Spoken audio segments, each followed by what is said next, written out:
Under the agreement announced this morning, the U.S. is setting a new target to cut carbon emissions by 26 to 28% by 2025, while China is agreeing to start reducing emissions by 2030. That means they'll peak in 2030, and to make clean energy 20% of its total energy production.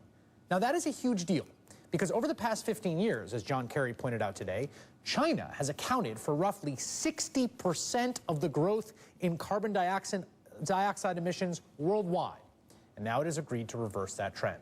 This deal explicitly addresses and removes the Republican climate denialists' best argument against fighting climate change here in the U.S. And guess what? They are not happy about it. Senator James Inhofe, the climate change denier who will likely soon chair the Environment and Public Works Committee, today called the deal a non-binding charade that won't change China's behavior.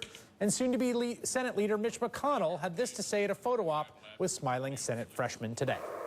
As I read the agreement, requires the Chinese to do nothing at all for 16 years, while these carbon emission regulations are creating havoc in my state and other states around the country. Mitch McConnell needs to take another look at the agreement.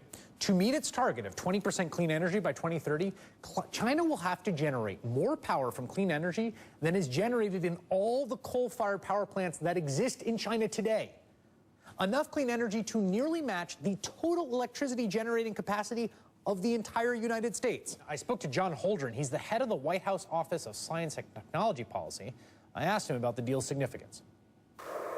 Well, this is the first time that the United States and China have agreed jointly to lead on the problem of global climate change, announcing their respective national targets for greenhouse gas reductions after 2020, even though the targets were independently determined by each country, is a signal to the world that the United States and China are ready to lead, and they're ready to lead with ambition in addressing the challenge of global climate change. There are folks that point out the fact that China's goals, which is to peak by 2030, are basically what they were on a trajectory to do. Is this really changing anything? I think it's changing a lot. You know, 10 years ago, Chinese analysts were saying privately they might be able to peak by 2050. That became 2040, then it became 2035. 2030 is a big deal. China has never officially committed to peak at any particular date. And the 2030 peak is very significant in terms of a real sea change in the official Chinese position. And on the U.S. side of this, those commitments that the U.S. has made, I think, is it 26% by 2020? Am I getting that right? It's a range, 26 to 28% by 2025. So how are we going to keep to that? Well, we believe that we can get there using existing authorities. The EPA's power plant rule is going to be very important in getting there. The implementation of our vehicle fuel economy standards is going to be important. The continuing expansion of our renewable energy portfolio is going to be very important. But our analysis shows that we can get there, and we intend to do it. How did this come about? I mean, it's a pretty remarkable step that happened today. How did these negotiations take place? How were they kept secret? How did the deal finally get done? Well, initially, the proposal was made by Secretary Kerry to his Chinese counterpart. That led to some months of discussion, many trips back and forth by officials of the two countries. But in the end, it was President Obama's conversation with President Xi that moved it across the finish line. There was a U.S. Negotiating team that was meeting with China back and forth, again, over a period of many months. But it's important to understand that they didn't actually negotiate the targets. The targets were developed by the two countries separately. We egged each other on in terms of calling for increased ambition.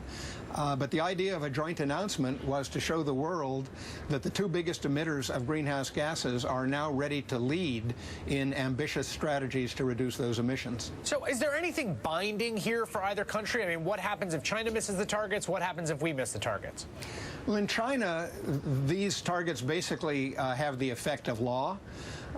In the United States, they do not have the effect of law, but they have the determination of the President of the United States and his whole administration to bring them into being. And we're going to do everything possible to do that because it's in our national interest to do it. You're a scientist, Mr. Holdren, and the scientists I talk to routinely tend to be some of the most radical folks on this issue. They look at the scale of what we have to do and the scale of what they're doing and what we are doing, and their heart sinks at the mismatch between the two. As a scientist who understands what the science says we must do, how are you feeling today? I'm feeling good today. This is an enormous step in the right direction.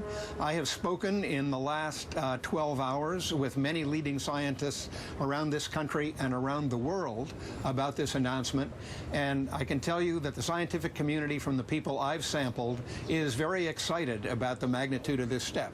It's only a step. It is not going to get us all the way to where we need to be, but if we carry out these commitments and then follow with appropriate encores, we can get this job done. We can meet this big challenge. John Holdren, thank you very much for your time. Really appreciate it. My pleasure. Thank you.